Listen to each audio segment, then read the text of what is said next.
April 1945. The metal chains cut into Greta Hoffmann's wrists as the truck bounced over another hole in the road. She sat between two other German women in the back of the covered transport, unable to see where they were going. The chains made a soft clinking sound every time the truck moved. Her wrists were red and raw. She had been wearing these chains for 6 hours now. Greta was 24 years old. Before the war, she taught school in Hamburg. She taught children to read and write. She taught them that Germany was the greatest nation on earth. She believed every word. 18 months ago, she joined the Women's Signal Corps. She worked in a communications bunker, sending messages between army units. 3 days ago, Canadian soldiers overran her position near Cologne. Now she was a prisoner. The woman next to her was named Liesel Kraus. Liesel was only 19. She came from a poor farm in Bavaria. Her family barely had enough food to eat. 8 months ago, she joined the Anti-Aircraft Corps because the army fed her 3 meals a day. She didn't care much about politics. She just didn't want to be hungry anymore. 2 days ago, her gun position was abandoned when officers fled. Canadian troops found her hiding in a barn. A piece of shrapnel had cut her shoulder 2 weeks earlier. It still hurt. She worried the wound might get infected. The third woman was Annalisa Weber. She was 32, the oldest of the group. Annalisa came from Berlin. She had worked as a legal secretary before the war. Her husband died fighting the Russians in 1943. She had 2 children, a girl aged 9 and a boy aged 6. She sent them to live with relatives in Austria to keep them safe. Annalisa had been trying to reach her children when she was captured. She hadn't slept in 3 days. She hid her wedding ring inside her boot. She touched it sometimes to remember her husband. She hadn't eaten in 36 hours. All 3 women had been told the same things. Their officers warned them what would happen if the enemy caught them. Canadian and British soldiers would hurt them. American soldiers would be even worse. Russian soldiers would be the worst of all. The propaganda films showed Allied troops as monsters. The radio broadcasts said the same thing. Women who were captured would suffer terrible things. When the Canadians first caught them, the women expected the worst, but the soldiers just searched them and put them in trucks. They separated the women from the male prisoners. This terrified the women. They thought this was when the bad things would start. Instead, the soldiers just put chains on their wrists and loaded them into covered trucks. The chains were standard procedure for moving prisoners, but the women didn't know that. They thought the chains were just the beginning. 47 German women were captured together near Oldenburg. The Canadian 3rd Division was moving fast through western Germany. The German army was falling apart. Some units surrendered. Some just ran away. The women didn't know where they were being taken. They didn't know what would happen next. Greta whispered Nazi slogans to herself. She tried to stay strong. She tried to remember her training. Be brave. Don't show weakness. Don't trust the enemy. She kept her mother's locket pressed against her chest. It was all she had left of home. Liesel said nothing. She just stared at the floor of the truck. Her shoulder throbbed with pain. She wondered if she would ever see her parents again. She wondered if their farm was still standing. She wondered if she would die here, far from home. Annalisa watched everything. She noticed how the guards acted. They shouted commands, but didn't hit anyone.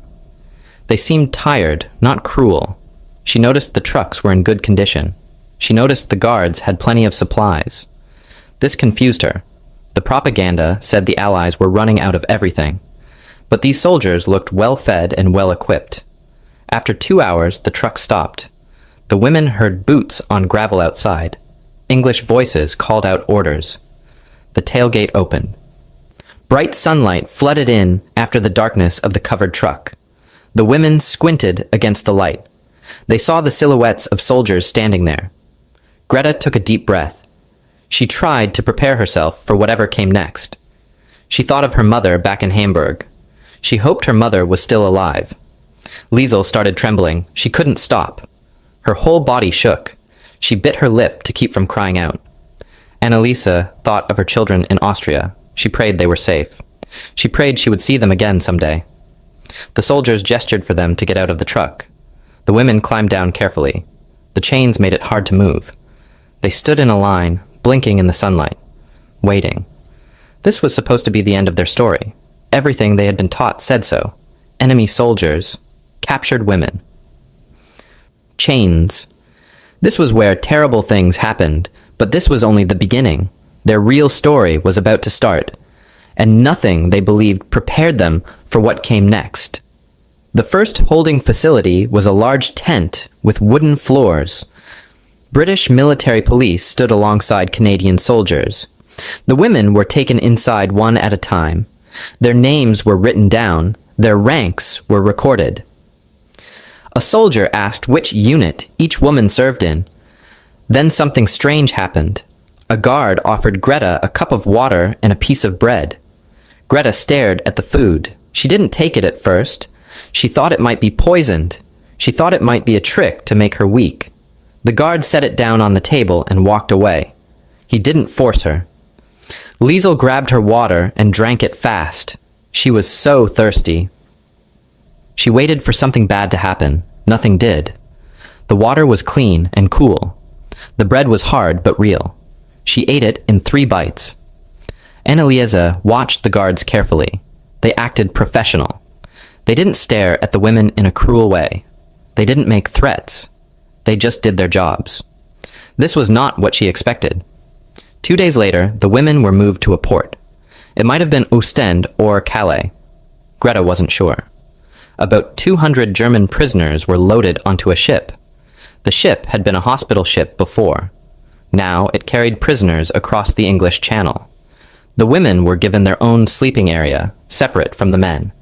There were clean blankets on the bunks. Liesel touched the blanket. It smelled like soap. When was the last time she slept under something clean? She couldn't remember. The ship rocked on the waves. Many women got seasick. Greta felt her stomach turn. She was already scared and exhausted. Now she felt sick too. But a ship's medical officer came to check on them. He was a Canadian captain. His name tag said Morrison. He had kind eyes. He looked at Liesel's shoulder wound. She pulled back, afraid. But his hands were gentle. He cleaned the cut and put fresh bandages on it. He spoke a little German. "You'll be fine, miss," he said. His voice was calm. Liesel didn't know what to think. Why was he being nice? Why wasn't he hurting her? The food on the ship was simple. Watery soup. Bread that wasn't moldy. It came at regular times each day. This was more food than Greta had eaten in weeks. Back in Germany, food had become scarce. The army barely fed them. Sometimes they went days with almost nothing. "Why are they feeding us at all?" Liesel whispered one night. Greta had an answer ready. "It's a trick. They want us to trust them. Once we get to their country, everything will change." But even as she said it, she felt a small doubt growing inside her. Anneliese noticed things. The ship's crew had plenty to eat. The systems were organized. Nobody looked desperate or starving. The propaganda had said Britain was on its knees. The radio said British people were suffering just like Germans. But the evidence in front of her eyes told a different story. On the 4th day, they reached Southampton in England. The women could see the dock from the ship. British people walked around doing normal things. Children played near the water. Yes, there were bombed buildings, but there was also construction. New buildings going up. People looked busy. Not broken. The women were loaded onto trains. These weren't cattle cars. They were passenger cars with seats. The windows weren't boarded up. The women could look outside as the train moved through southern England. Liesel pressed her face to the glass.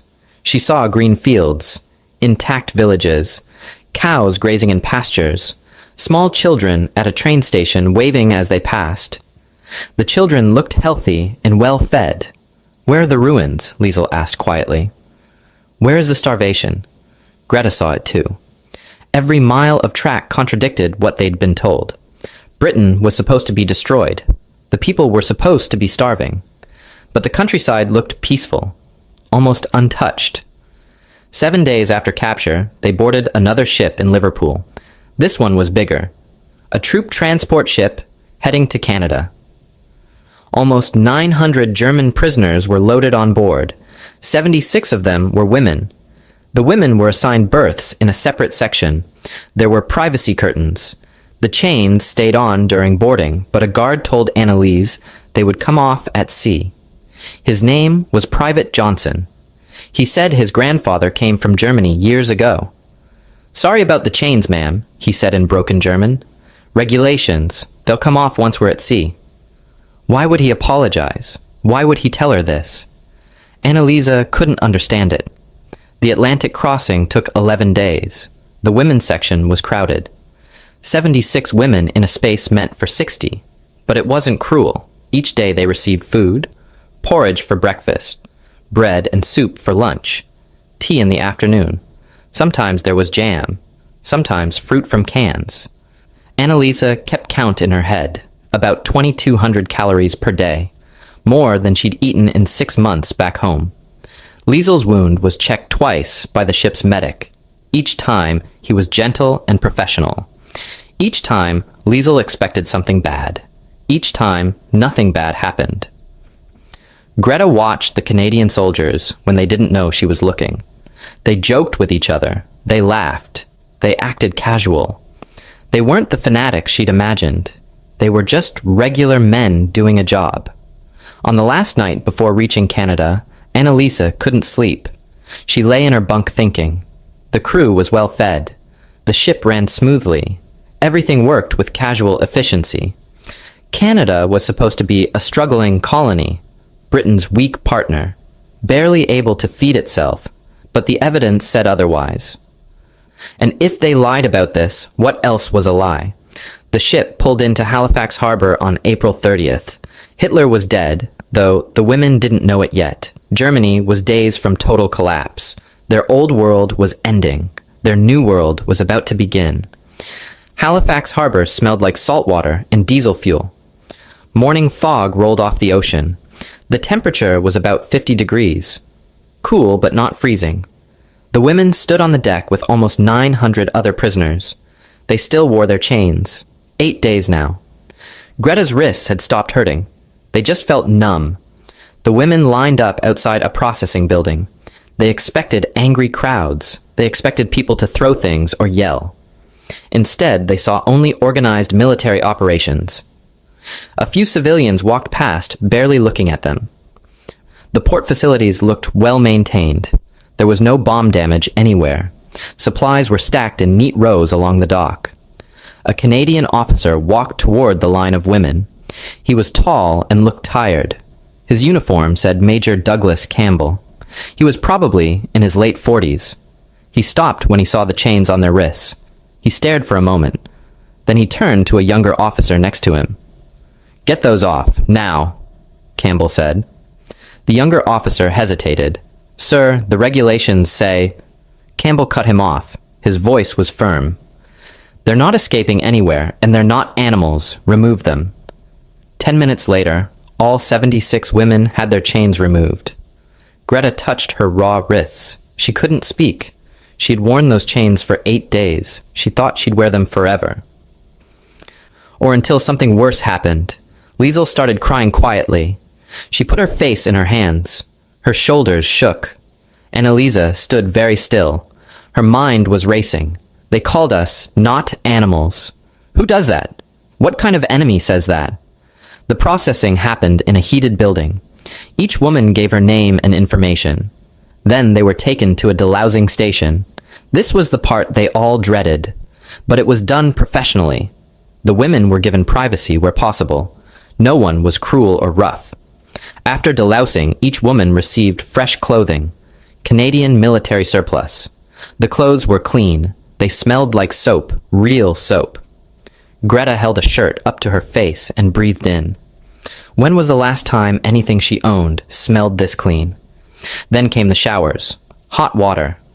Actual soap. Liesel stood under the water for a long time. This was her first real shower in 12 days, maybe longer. The hot water ran down her back. She watched the dirt swirl down the drain. Something inside her broke. Not in a bad way. In a way that let something else in. Something like hope, or confusion, or both. A medical officer examined Liesel's shoulder wound. She was a woman in uniform. Dr. Margaret Chen. She spoke some German. This is healing well, Dr. Chen said. We'll check it every week. If you have pain, you tell us right away. Her voice was kind but professional. The first meal on Canadian soil came next. The mess hall was warm. Each woman received a metal tray. On it was 8 ounces of beef stew, 2 slices of bread with real butter, tea with sugar, a small portion of canned fruit. Greta looked at the food. This was about 850 calories in one meal. More food than she'd seen in a single sitting in 6 months. Liesel ate slowly. She kept expecting someone to take it away. No one did. She ate everything. Her stomach felt full for the first time in forever. Annalisa watched the guards eating. They ate from the same kitchen, the same food. They weren't eating better meals while prisoners got scraps. Everyone got the same thing. Greta couldn't finish her food. Her stomach had shrunk from months of not eating enough. A guard noticed. He asked in broken German if she was okay. She nodded quickly. She was terrified, but he just walked away. He didn't punish her for not finishing. Later that day, they were loaded onto buses, not trucks, buses with seats. They were going to an internment camp. The guard said it was called Camp 30 in Bowmanville, Ontario, about 350 miles west. The 76 women were divided among 3 buses. Greta, Liesel, and Annalisa ended up together. The journey took 8 hours. The women stared out the windows the whole time. They saw small Canadian towns, intact, functioning. Children played in schoolyards. Gas stations had fuel. Store windows had goods inside. Farms had healthy cows and horses. How is this possible? Liesel whispered. They're supposed to be suffering too. Annalisa did math in her head. If this was a colony struggling to survive, what did that make Germany? What did that make everything they'd been told? They reached Camp 30 on May 1st, 1945. From outside, it looked like a prison camp. Double fences, guard towers, barbed wire. And this looked familiar. This matched their expectations. But when the bus drove through the gates, things looked different inside. Rows of wooden barracks stood in neat lines. About 600 prisoners were already here, mostly men, German and Italian. The women's section was separate, its own compound within the main camp, 6 barracks just for women, built to hold 120 total. With the new arrivals, there were now 94 women. Greta, Liesel, and Annalise were assigned to Barrack 3. 24 women would live here together. Inside, there were double bunk beds, 12 sets total. Each woman got 2 blankets, a pillow, and sheets, clean sheets. There were small footlockers for personal items. A wood-burning stove sat in the center of the room. The windows had real glass, electric lights hung from the ceiling. And they worked. Greta touched the mattress. An actual mattress, not straw, not rags, a real mattress with padding. She thought of her family back in Hamburg. They'd slept on floor mats all last winter. Dinner was served at 6 o'clock in the women's mess hall. Potato soup, bread, margarine, tea. The portions were adequate, not generous, but not starvation either. A woman named Helga, who'd been there for weeks, sat near them. She told them about the daily routine, work assignments, letters home, rules and schedules. It's not what we expected, Helga said. They follow rules. The Geneva Convention, they call it. Greta didn't believe her. This had to be temporary. A trick. That night, lights went out at 10. Greta lay in her bunk staring at the dark ceiling. She touched her wrists where the chains had been. The skin was still tender. Liesel whispered from the bunk below, "Do you think we're actually safe here?" No one answered for a long time. Annalisa finally spoke. "I don't know what to think anymore." She thought of her children in Austria. She thought of the chains being removed. She thought of the words, "They're not animals." These people were supposed to destroy them. Instead, they'd shown them something else. Something Annalisa didn't have a name for yet. The cognitive dissonance was just beginning. The wake-up bell rang at 6:30 in the morning. Greta opened her eyes. For a moment, she forgot where she was. Then she remembered. Canada. A prison camp. But she'd slept in a real bed, under clean blankets. She sat up slowly. Breakfast came at 7. Porridge with a little sugar. Bread. Jam. Tea. More food than Greta ate most mornings back in Germany. She still couldn't finish it all. Roll call happened at 8 o'clock. The women stood in lines outside the barracks. A guard counted them. He was polite. He didn't yell. The whole thing took 10 minutes. Then work assignments began at 8:30. Greta was assigned to the camp laundry. Liesel went to the kitchen because her shoulder was still healing. Light duty, they called it. Anneliese was sent to the administrative office. Someone noticed she had education and good handwriting. The laundry facility was unlike anything Greta had ever seen. Industrial washing machines powered by electricity lined one wall. Hot water flowed from pipes at the turn of a handle. 400 pounds of laundry daily. Greta had washed clothes by hand her whole life in cold water with harsh soap that hurt her hands. Her knuckles still bore the scars. 2 Canadian supervisors ran the laundry, both women, both civilians. One was named Mrs. Patterson, about 52. Her husband was overseas with the Canadian Army fighting Germans. She should hate us, Greta thought, but Mrs. Patterson just showed them how to use the machines. Kind but firm, no hatred in her eyes, just work to be done. This confused Greta more than Cruelty would have. One morning, Mrs. Patterson asked Greta where she was from. Hamburg, Greta answered quietly. Mrs. Patterson nodded. Beautiful city. I hope it survives the war. Greta froze. Hamburg had been bombed heavily by these very allies. British and American planes had destroyed whole neighborhoods. Tens of thousands of people died. And this woman hoped it survived? It didn't make sense. In the kitchen, Liesel discovered something that shattered her understanding of the world. The storage room was huge, floor-to-ceiling shelves packed with canned goods, vegetables, fruits, meat, soup, beans. Enough food to feed her entire village for months. And this was just one camp. Sergeant Williams caught her staring. He was a big man with a loud voice, but kind eyes. First time seeing this much food, eh? Liesel could only nod. He shrugged. Canada's the breadbasket. We grow more than we can eat. He showed her the delivery schedule. Flour by the ton, sugar, coffee, canned vegetables, fresh meat. The numbers made no sense. They'd starved back home while being told the Allies were starving worse. The math was simple now. She'd been lied to. About everything. Anneliese worked in the administrative office. She processed mail and kept records. The office had typewriters, carbon paper, filing cabinets with organized files. Each prisoner had a folder. Inside was their capture date, health information, work assignment, any disciplinary issues. On the wall hung a poster, the Geneva Convention, printed in both English and German. Article 25 said prisoners must be kept in conditions as good as the soldiers guarding them. Anneliese read it 3 times. Then she looked around the office. The camp really was following these rules. Exactly. Not better, not worse. Just exactly as written. Lunch came at noon. Soup, a sandwich. Sometimes fruit if they had it. Then recreation time from 1 to 3 in the afternoon. The women's compound had a volleyball court, a small library, benches to sit on, gardens that earlier prisoners had planted.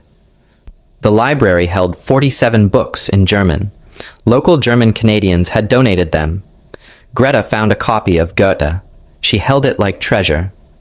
The last time she read for pleasure was 2 years ago, maybe longer. Liesel watched the guards during their break time. They joked with each other, shared cigarettes. One guard tossed a baseball back and forth with another. They looked bored, normal, like regular people doing a regular job. In the evening, prisoners could write letters, 1 letter per week. The letters were read by censors, but then sent to the Red Cross. The Red Cross would forward them to Germany. Anneliese wrote to her children first. She couldn't tell them exactly where she was. She couldn't say too much, but she told them she was safe. fed, unhurt. She wanted to write more. She wanted to say the enemy was treating her better than her own army had this past year. But how could she tell children that? She settled for simple words. I am being cared for. Do not worry. Greta wrote to her mother in Hamburg. The letter was stiff and formal. I am a prisoner, but well. The conditions are acceptable. I maintain my duty to the fatherland. She didn't mention the chains being removed.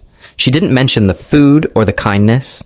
She couldn't reconcile any of it with what she believed. So she wrote nothing about it. Liesel wrote to her parents on their farm in Bavaria.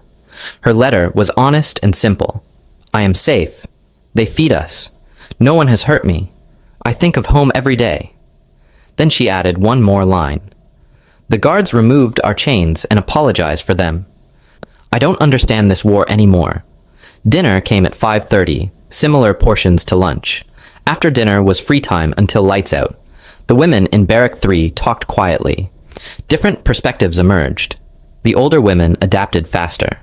They'd seen more of life. They were more skeptical of what they'd been told. The younger women struggled. Their whole world view was cracking apart. A woman named Erica spoke up one evening. She was 44, a former nurse. I was at Stalingrad as a medical auxiliary. I saw our boys freeze, starve, die by the thousands. We were told it was necessary sacrifice, that the Allies suffered just as much. She gestured around the warm barracks, toward the stocked kitchen outside. Does this look like suffering to you? The silence said everything. Greta lay awake that second night in camp. She replayed everything in her mind, the chains removed, Mrs. Patterson's kindness about Hamburg, the industrial machines, the abundance of everything. Her belief system said Germans were superior. The Allies were weak and decadent. Therefore, the Allies must be suffering even worse than Germany. But the evidence showed something completely different. The Allies had more than Germany ever had. They treated prisoners with dignity. They followed written rules. A thought crept into Greta's mind. A dangerous thought. What if we were lied to about some things? She tried to push it away, but it stayed there, growing stronger every hour. Liesel stopped waiting for the other shoe to drop. By the third day, she accepted that this was real. They really were going to feed her. They really weren't going to hurt her. Sergeant Williams taught her how to make bread the Canadian way. She laughed while kneading dough. Actually laughed. Then she felt guilty for laughing. Williams noticed. It's okay to laugh, kid, he said gently. War is nearly over anyway. Over? Liesel looked up. She didn't know how close the end was. Annalisa kept investigating through her office work.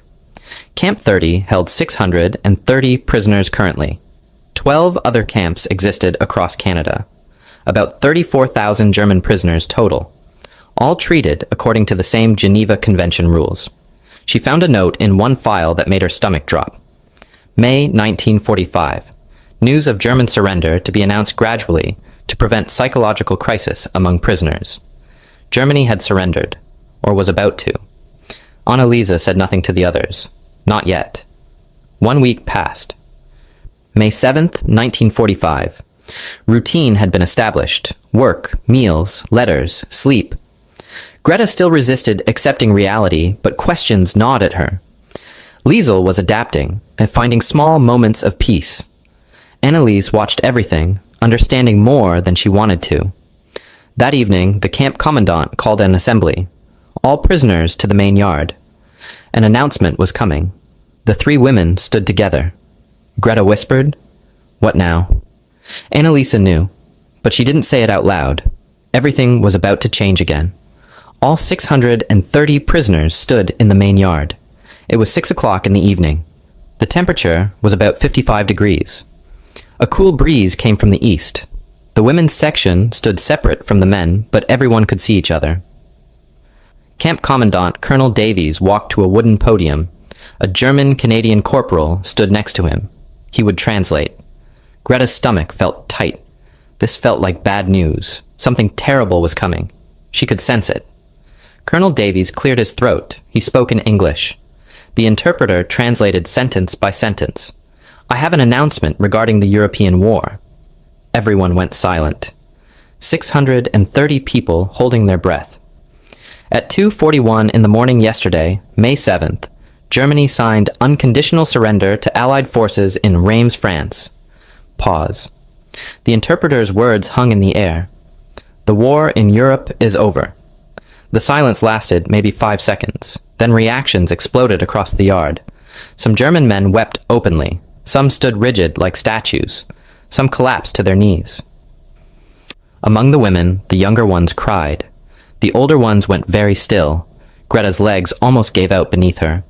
Liesel grabbed her arm to steady her. Annalisa closed her eyes. She'd known this was coming, but hearing it out loud made it real. Colonel Davies continued speaking. "You will remain here as prisoners of war until repatriation arrangements are made hopeful." She talked about their farm outside town, 3 dairy cows, a flock of chickens. She wanted to expand the dairy operation after the war, maybe take in some refugees. "German refugees?" Greta asked. She was stunned. "Refugees are refugees," Mrs. Patterson said simply. "War orphans need homes. Doesn't matter where they're from." This casual compassion still shocked Greta every single time. One afternoon, a washing machine broke down. The motor made a grinding noise and stopped. Greta looked at it carefully.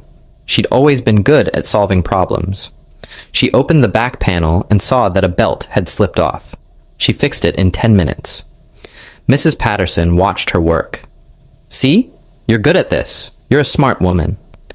It was the first compliment Greta had received since capture that wasn't about being obedient or following orders. It was about being capable, being intelligent, being human. In the kitchen, Sergeant Williams recognized Liesel's reliability. He promoted her to assistant baker. She was still a prisoner, but now she had a trusted role. He taught her Canadian recipes, butter tarts, bannock bread. She wrote the recipes down carefully. She thought about teaching them to her mother back home someday. One day, Williams asked about her life before the war. Liesel told him the truth. Poverty on the farm. Never enough food. Joining the military because the army fed her 3 meals a day. Williams was quiet for a moment. Then he said, "War takes advantage of people like you. People who are desperate. I'm sorry that happened." "Why are you sorry?" Liesel asked. "You're not the one who—" She stopped mid-sentence. The realization hit her hard. He wasn't the one who lied to her. Her own government had done that. Annalisa received more responsibility in the administrative office.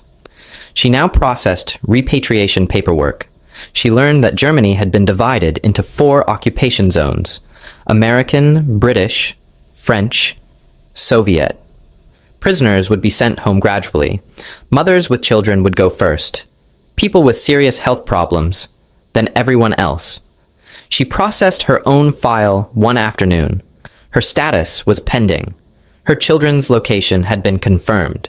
They were safe in Austria. Her estimated repatriation date was late 1945 or early 1946. Several more months in Canada, maybe longer. She was surprised to find she wasn't devastated by this news. She had routine here, purpose, safety. What waited for her in Germany? Rubble, occupation, shame. Lieutenant Morrison noticed how competent Annalisa was. One day, he asked if she'd worked in administration before the war. "I was a legal secretary in Berlin," she answered. "Before? Before what?" "Before everything." He didn't push. He was always respectful. A few days later, he asked, "What will you do when you go back?" "Find my children. Then I don't know. There's nothing left there." "There's you," Morrison said. That's something." These small kindnesses accumulated. Day after day, week after week. They built up like layers of paint until Annalisa could barely remember what she'd look like underneath. The letters the women wrote showed their transformation. Greta's early letters were factual and defensive. By week 7, they were completely different. "Mother, I must tell you something difficult," she wrote. "The concentration camps were real. I've seen the photographs. I've read the testimonies. what was done in our name. The Canadians here treat us with more humanity than we showed to others. This shames me, but it also gives me hope that humanity still exists, even after what we've done. Liesel's letters remained honest from the start. Papa, the guard sergeant. Williams asked about our farm. He wants to know about Bavarian dairy methods. He treats me like a person who knows valuable things. I am learning English. I am learning that not everyone outside Germany is evil. I am learning that maybe we were the ones who did evil things. Annalisa wrote carefully to her children. They were only 6 and 9. She couldn't tell them everything yet. I am safe and working. The people here are kind. When I come home, we will build a new life together. In her private diary, she wrote what she couldn't tell them. How do I explain that their father died for a lie? That their mother served that lie willingly? How do we live with this? On July 15th, the tension in Barrack 3 finally exploded. After lights out, a woman named Brigitte confronted the transformed women. Brigitte was 28. She'd been a Nazi party member before the war. "You've all become traitors," she said loudly. "Collaborators. Weak." Annalisa responded calmly. "We've become honest. There's a difference. They feed you and you forget everything Germany stood for." Brigitte's voice rose. Greta spoke quietly. "Germany stood for lies. I taught those lies to children. I will never forgive myself for that." "You're pathetic," Brigitte spat. "Wait until we return home. You'll see Germany rise again." Liesel surprised everyone with her fierceness. "I hope Germany rises. But not that Germany, never again that Germany." The argument escalated. Voices got louder.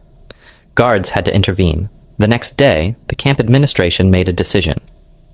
They separated the women into different barracks based on their attitudes.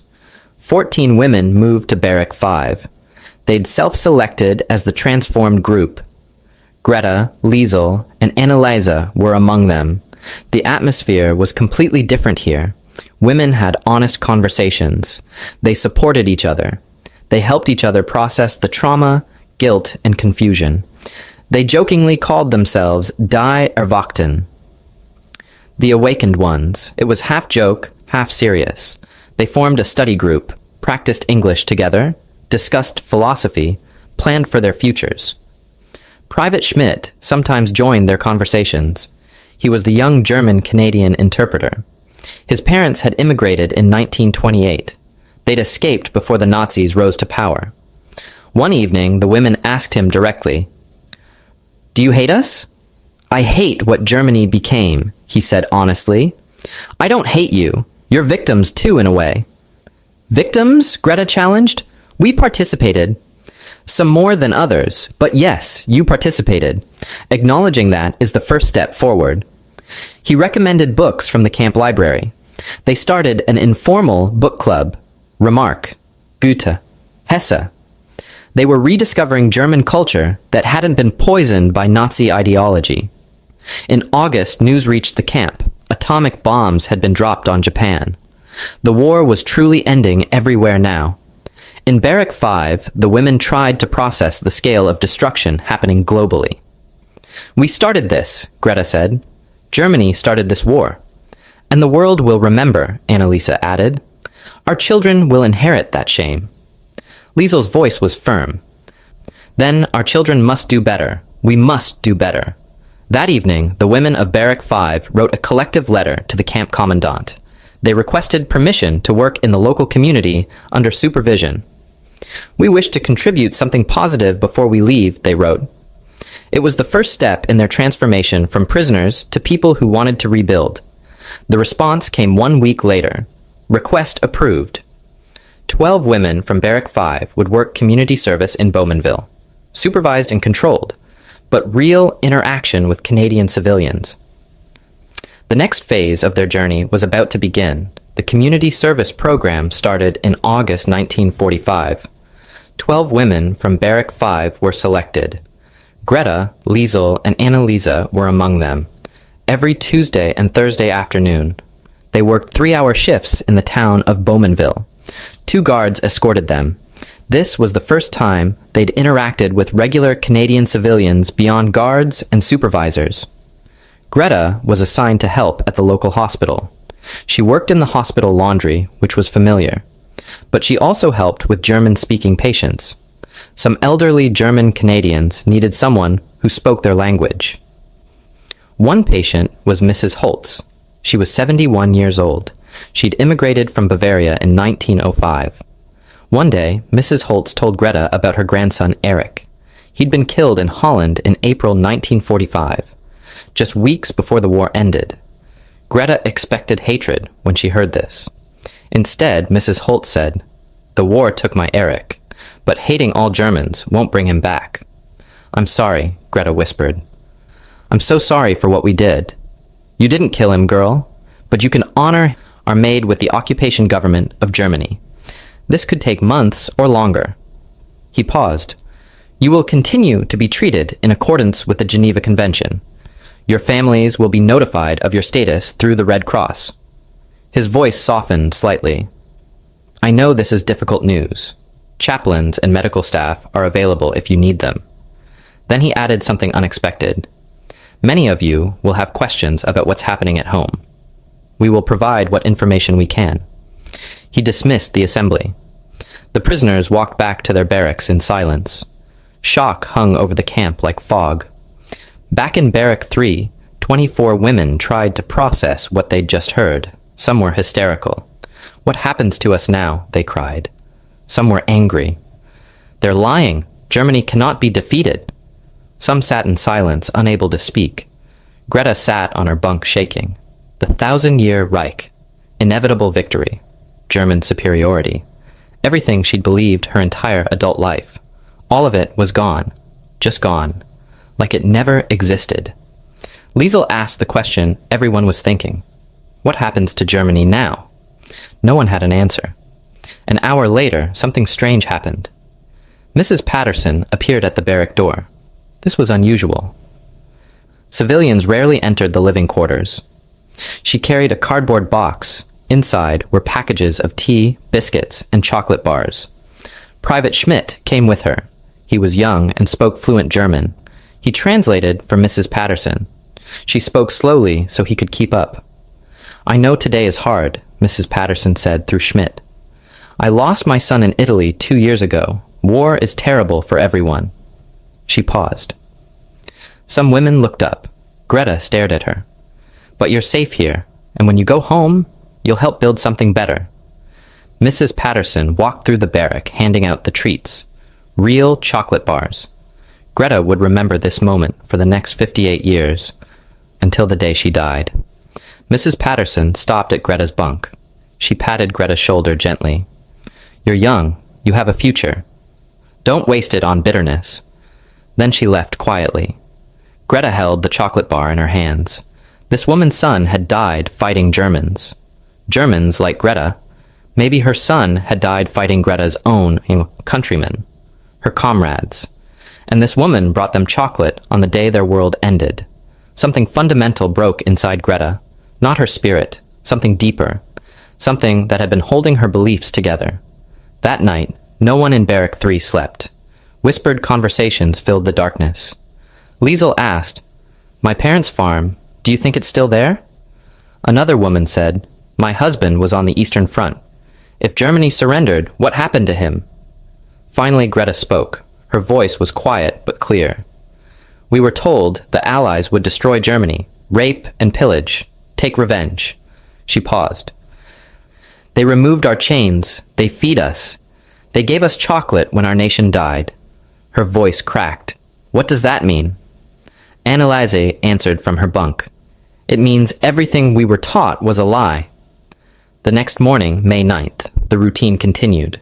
Wake up, breakfast, work assignments. But everything felt different.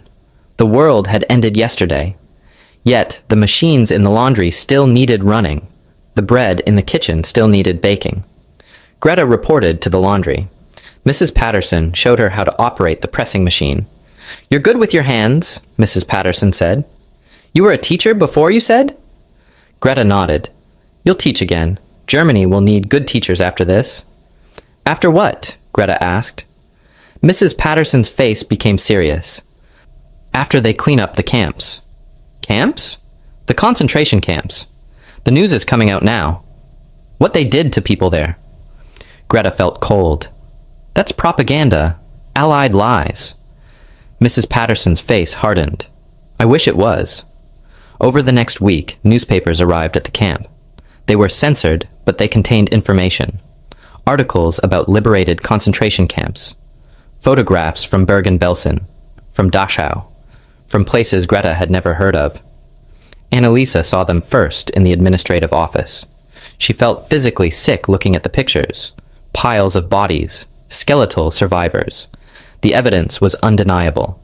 Some women refused to look. Enemy propaganda, they shouted. Some looked, but couldn't process what they saw. Their minds rejected it.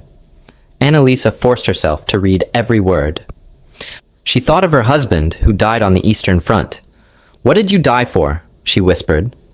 2 weeks after the surrender announcement, Greta reached her breaking point. It was May 23rd, a normal workday in the laundry. Mrs. Patterson's sister came to visit. She brought her nephew. A little boy, about 8 years old. He was visiting from Toronto. Blonde hair, bright eyes, full of energy. He waved at Greta through the window. She waved back without thinking. Mrs. Patterson saw this and smiled. He likes everyone. Good kid. Something in Greta snapped. Not broke. Snapped into place. Or maybe snapped apart. She couldn't tell which. The kindness. The normalcy. The humanity of a child waving. Set against the propaganda of subhuman enemies. Set against the photographs of concentration camps. Set against everything she'd believed her entire life. She excused herself, went to the latrine, and cried for the first time since her capture. Deep, shaking sobs that came from somewhere she didn't know existed. Everything was a lie, all of it. Her whole life had been built on lies. That evening in Barrack 3, the women had divided into factions. Those who still denied reality. Those who accepted defeat but remained bitter. And those who were transforming. Greta spoke for the first time about what she was feeling. I was a teacher, she said. I taught children that Germans were superior. I believed every single word. She looked at her hands. These hands taught lies to children. Annalisa responded quietly. Then use them to teach truth now? How? Greta's voice broke. How do I go back and face what we've done? Liesel, always practical, said simply, one day at a time, starting here, starting now. That night, Greta wrote a different kind of letter to her mother. An honest one. Mother, Germany has surrendered. I am a prisoner in Canada, but I am treated with more dignity here than I saw in our own country this past year. The guards removed our chains and called us human beings. Our enemy did this. I don't know what this means yet, but I know everything we believed was wrong. I am afraid of what comes next, but I am alive, and I am finally thinking clearly. She sealed the letter, handed it to the censor. She knew it might never arrive in Hamburg, but she needed to write it anyway. The transformation had begun. Hey, pause here. If you've made it this far into the video, you're exactly the kind of person I make these for. Thank you for being here. If you're not subscribed yet, I'd be honored to have you. We're building something special, a place where Canadian sacrifice is remembered. Subscribe and be part of it. All right, where were we? June 1945. 1 month had passed since Germany surrendered. Barrack 3 had changed. The 24 women no longer felt like one group. They'd split into 3 different camps. 8 women still believed in the old ways. They denied that defeat was real. 7 women accepted that Germany lost, but felt bitter about it. They blamed the leadership, not the ideas. 9 women had transformed completely. This group included Greta, Liesel, and Annalisa. The tensions grew worse each night. Arguments broke out after lights were supposed to be off. Friendships fractured. Women who'd shared bunks for weeks stopped speaking to each other. Greta found herself defending the Canadian treatment to women who thought kindness meant weakness. They don't hit us because they won, Greta said one night. No, she corrected herself. They don't hit us because they never intended to. The camp offered voluntary English classes twice a week. A local volunteer taught them. Her name was Mrs. Brennan. She was 62 years old and had been a school teacher before she retired. 34 prisoners signed up for the classes. Annalisa joined immediately. Liesel signed up too, though she was nervous about it. Greta hesitated. Learning the enemy's language felt like betrayal. But betrayal of what? A regime that had lied to her about everything? She signed up in the second week. Mrs. Brennan was patient and encouraging. She brought picture books, simple newspapers, easy readers designed for children. Annalisa excelled quickly. She'd already known some English before the war. Liesel struggled with pronunciation, but she tried hard. Greta discovered something wonderful. She loved teaching again. She helped other students practice their letters and words. In the laundry, Greta was now trusted with the complex machines. Mrs. Patterson shared stories about her life in Ontario. Her husband was still fighting came. Greta visited Mrs. Holtz every week after that. A bond formed between them. Mrs. Holtz told her about the German-Canadian community, how they'd struggled during the war, faced discrimination, had to prove they weren't the enemy. "You'll have to do the same thing," Mrs. Holtz said. "Prove you're different now." Liesel worked at the community garden. She helped local families maintain their victory garden. Canadian farm families were curious about her. They asked questions about Germany. She answered honestly, told them about poverty, propaganda, desperation. One farmer was Mr. Chen. He was Chinese-Canadian. He told Liesel his own story. He'd faced discrimination in Canada. Been interned briefly just for being Chinese. "This country isn't perfect," he said, "but it's trying to be better. Germany can too." Liesel planted turnips and potatoes alongside him. She thought of her father's farm, wondered if it had survived the war. Annalisa worked at the library. She helped reorganize the German language collection. The librarian was Miss Peterson. She was 45, had never married, and loved literature. Annalisa discovered something important. The library had kept significant German literature despite the war. Goethe, Schiller, Mann, the good parts of German culture. "We don't ban whole cultures," Miss Peterson explained. "We ban specific dangerous ideas." They discussed literature and philosophy during slow afternoons. Annalisa realized something profound. German culture could be separated from Nazi ideology. "Your children can be proud of Beethoven and Goethe," Miss Peterson said. "They don't have to carry Hitler." In September, letters from home finally arrived through the Red Cross. They'd taken 2 months to reach Canada. Greta received a letter from her mother. Hamburg was in ruins. 50% of the city destroyed by bombing. The family was surviving in a partially damaged apartment. Food was scarce, but the British occupation was providing rations. Her mother's tone was defeated and exhausted. "Come home when you can. We need you here." Liesel's letter from her father brought better news. The farm was intact. They were in the American occupation zone. The Americans had taken some livestock but paid for it. The village had only light damage. "We are ashamed of what Germany did," her father wrote. "Come home. We love you." Annalisa's letter came from her sister, who was caring for the children. They were safe in Austria. They asked about their mother constantly. They didn't fully understand the war yet. "They need you. Come soon." Repatriation planning began in October. The first wave of prisoners would go home soon. Mothers with young children had priority. So did the critically ill and elderly. Annalisa was selected for a December transport because her children were under 10 years old. Greta and Liesel would have to wait until February, or March 1946. All 3 women had mixed feelings. They wanted to go home, but they feared what home had become. They'd grown used to the safety and routine here. Christmas 1945 came. The camp provided a modest celebration, extra rations. Carol singing, German and Canadian carols both. Guards shared cookies their families had sent from home. Major Campbell gave a brief speech. "This is the last Christmas of this war. Next year you'll be home. Make it count." The women of Barrack 5 exchange handmade gifts. Greta knitted mittens for Liesel. Liesel made Anneliese a pressed flower bookmark. Anneliese wrote each of them a letter describing what she'd learned from their friendship. On December 15th, Anneliese prepared to leave. She gathered her few belongings. The camp gave her travel papers, $20 Canadian, and a warm coat.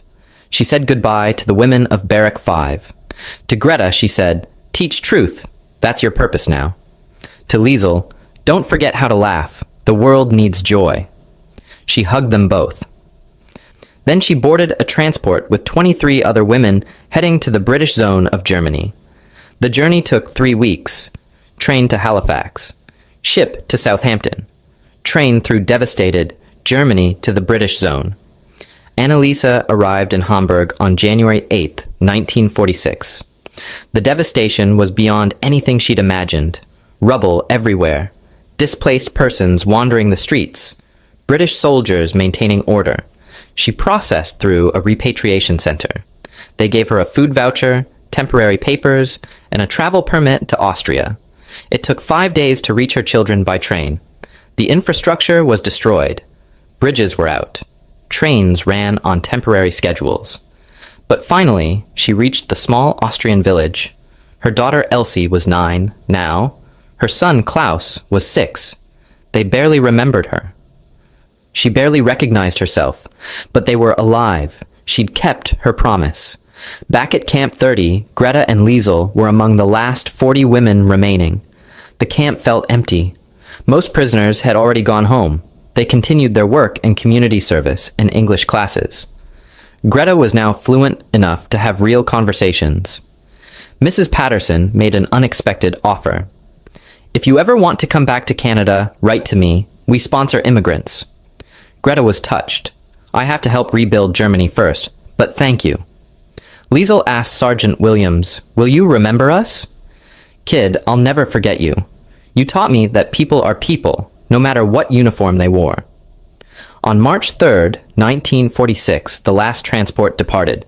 40 prisoners, 14 women, Greta and Liesel together until the very end. Major Campbell gave final words. "You arrived as enemies. You leave as human beings who've learned hard truths. Use them well." They boarded the train to Halifax. The ship crossing took 11 days, March 10th to 21st. The same duration as when they'd arrived, but everything was different. No chains, no fear, only uncertainty about the future. They arrived in Bremerhaven on March 22nd. Germany was in ruins. They were interrogated about war crimes. Both were cleared. They received ration cards and travel permits. At the train station, they said their final goodbye. Liesel's train headed south to Bavaria. Greta's went to Hamburg. They exchanged addresses. "Write to me, promise," Liesel said. "I promise. We're sisters now. War made us enemies, but truth made us sisters." The trains departed in opposite directions. Greta arrived in Hamburg on March 25th. The city was unrecognizable. She found her mother's building, climbed 3 flights of damaged stairs, knocked on the door. Her mother opened it. She'd aged a decade, thin, exhausted. They stared at each other. "Mutti, I'm home. Greta, my girl." They embraced. Her mother whispered, "You're alive. Thank God." Greta whispered back, "I learned things. Terrible, important things. We need to talk." She stepped inside to begin rebuilding from the rubble, both literal and metaphorical. Greta spent 1946 living with her mother in a partially rebuilt Hamburg apartment. She applied to teach again, but first had to go through denazification. British occupation officials interviewed her for months. She told them the truth. "I taught Nazi ideology to children. I was wrong. I want to teach truth now." In 1947, after a year-long process, she was cleared to teach. She was assigned to an elementary school in a rebuilt section of Hamburg. She taught history, German, and ethics. The new curriculum emphasized democratic values and critical thinking. She never hid her POW experience from students. She used it as a teaching tool. "I learned that propaganda works," she told them.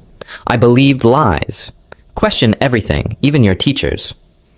Greta never married. This was partly by choice, partly by circumstance. She maintained letters with Liesl until 1948.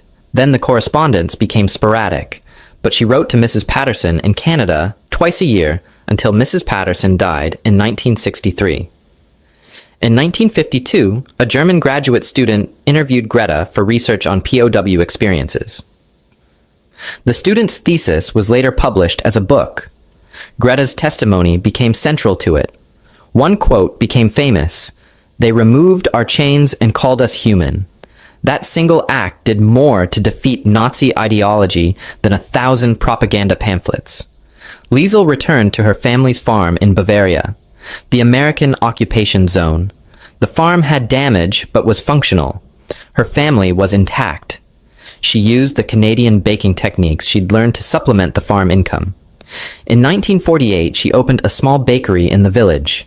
In 1950, she married a local farmer named Hans. He'd lost a leg in the war. Neither of them discussed the war much. They focused on building a future instead. They had 3 children, born in 1951, 1953, and 1955. Liesl taught them English, using what she'd learned in Canada. She told them carefully edited stories about her time far away. "Once I was in a place where people were kind to me when they didn't have to be. Remember that kindness matters." In the 1970s, Liesl's village established an exchange program with a town in Ontario. It was near Bowmanville by coincidence. Liesl became the coordinator. It was the first time in 25 years she'd publicly discussed her POW experience. In 1975, at age 49, she made an emotional return visit to Canada. She visited the site of Camp 30. It had been demolished. Residential houses stood there now. She placed flowers where Barrack 5 once stood. She met Sergeant Williams' widow. Williams had died in 1968. His widow said, "He talked about you girls often. He said you taught him something about humanity he never forgot." Liesl replied, "He taught us the same thing." Annalisa rebuilt her life in Austria with her children. She worked as a translator for American occupation forces. Her English and German skills were valuable. Later, she became a court translator in Vienna. She advocated for fair treatment of former POWs in legal proceedings. In 1952, she remarried an Austrian lawyer who was also a widower. She helped her children understand their father's death. He died believing something that wasn't true, but he loved us, and that love was real. In the 1960s, Annalisa wrote a memoir. It was never published commercially, but was preserved in Austrian archives. She titled it From Chains to Understanding, A German Woman's Canadian Captivity. In one passage, she wrote, "We expected barbarism and received civilization. We expected revenge and received justice. We expected hatred and received the possibility of redemption. I returned to Germany carrying this lesson. I tried to pass it to my children, and they to theirs. This is how we rebuild from ashes, one act of unexpected humanity at a time." In 1965, the 3 women had a reunion in Vienna, 20 years since their captivity ended. All 3 were now in their 40s and 50s. They spent a weekend together. The first time since 1946, they walked Vienna streets and shared memories. Greta asked, "Do you ever wonder what would have happened if they'd treated us the way we expected?" Liesl answered, "We'd have stayed bitter and angry, forever enemies." Annalisa added, "Instead, we learned the world could be different than we'd been taught." We carried that knowledge home. Studies done after the war showed Canadian POW camps were among the most humane. German prisoners who returned from Canada had lower rates of returning to extremist politics. Many maintained positive views of Canada. Some immigrated there later. Of the 76 women in their original transport, 14 immigrated to Canada between 1950 and 1970. 31 became active in peace movements. 8 became teachers, like Greta. Most lived quiet lives, carrying their lessons privately. Greta taught until she retired in 1985. She became a mentor to young teachers. She gave talks about propaganda and critical thinking. Her last public appearance was in 2001 at a Hamburg school. Students asked what the most important lesson from her life was. That ordinary people can believe terrible things if those things are repeated often enough, she said, and that other ordinary people can show you the truth through simple kindness. Both are always possible. Choose carefully which kind of ordinary person you become. She died peacefully in 2003 at age 83. Her students raised money for a scholarship in her name. Liesl lived a quiet life, farming, baking, raising family. Her grandchildren knew she'd been a POW, but not the details. In 2009, her granddaughter interviewed her for a university journalism project. The full story emerged on tape. "Why didn't you tell us all this before?" her granddaughter asked. "You needed to grow up without the weight of it," Liesl answered. "Now you're ready." The tapes were donated to Bavarian Archives. She died in 2010 at age 84, surrounded by family. Her funeral included Canadian butter tarts made from Sergeant Williams's recipe. Annalisa remained intellectually active. She completed her memoir but never sought a publisher. "It's for my children and grandchildren, not the world," she said. But she donated the materials to archives in 1995. A filmmaker interviewed her for a documentary about women POWs. Her testimony became the most moving part of the film. She died in 1998 at age 85. Her children published her memoir privately, 200 copies for family and archives. 3 ordinary women caught in extraordinary evil, treated with unexpected humanity, transformed by that humanity. They spent the rest of their lives trying to pass it forward. Their stories were preserved in archives, letters, memoirs, and interviews. Small ripples in the vast ocean of history, but ripples nonetheless. Annalisa's final words in her memoir captured everything. "We arrived in Canada as enemies, chained and terrified. When those chains were removed, when we were called not animals, something in us broke. Not our spirits, but our lies. The lesson was simple but profound. The strongest response to hatred is not matching hatred, but demonstrating the humanity that hatred denies. Germany fell because it forgot this. We survived because Canada remembered it. I spent the rest of my life trying to honor that lesson. That is all any of us can do. Remember, we are all human. Treat each other accordingly, and teach our children to do the same. One act of unexpected kindness at a time."